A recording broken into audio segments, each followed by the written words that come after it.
నమస్తే welcome to I news. ఒక London bound train లో జరిగింది భయానకమైన ఇన్సిడెంట్. ప్రయాణికులే టార్గెట్ గా కత్తులతో ఇద్దరు వ్యక్తులు దారుణంగా దాడికి పాల్పడ్డారు.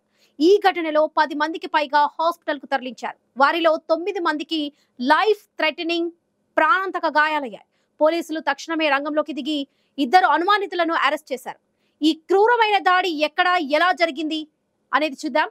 యూకేలో పెరుగుతున్న నైఫ్ క్రైమ్ క్రైసిస్ ఎంత తీవ్రంగా ఉండేది అనేది కూడా చూద్దాం.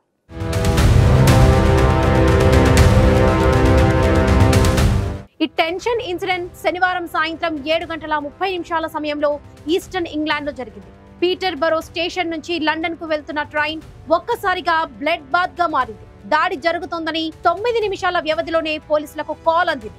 ఆ వెంటనే 30 మందికి పైగా ఆఫీసర్స్ రంగంలోకి దిగారు. ట్రైన్ లో ఉన్న కోచ్ జీలో ఏం జరిగిందో ఒక సాక్షి వివరించారు. There was a girl, bless her, who was really in a bit of state because the guy had actually tried to stab her, and one of the older guys, who's an absolute hero, blocked it with his head, and he's got this like gash. He had this gash on his head. He's got I think a gash on his neck, and he's we're kind of giving him like a jackets to keep pressure on the blood.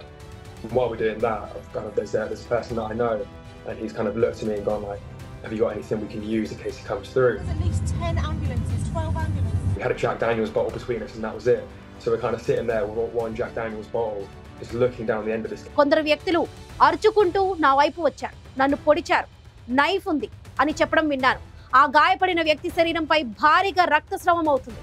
ప్యాసింజర్లు దాడి చేసిన వారి నుంచి తప్పించుకోవడానికి train క్యారేజీలో గుండా పరుగులు తీశారు. పరిస్థితి ఎంత దారుణంగా ఉందంటే ట్రైన్ హంటింగ్స్టన్ స్టేషన్ లో ఆగినప్పుడు ఆ గాయపడిన వ్యక్తి ఫ్లోర్ పై కుప్పకూలిపోయారు. సాక్షుల కథనాలు భయానకం.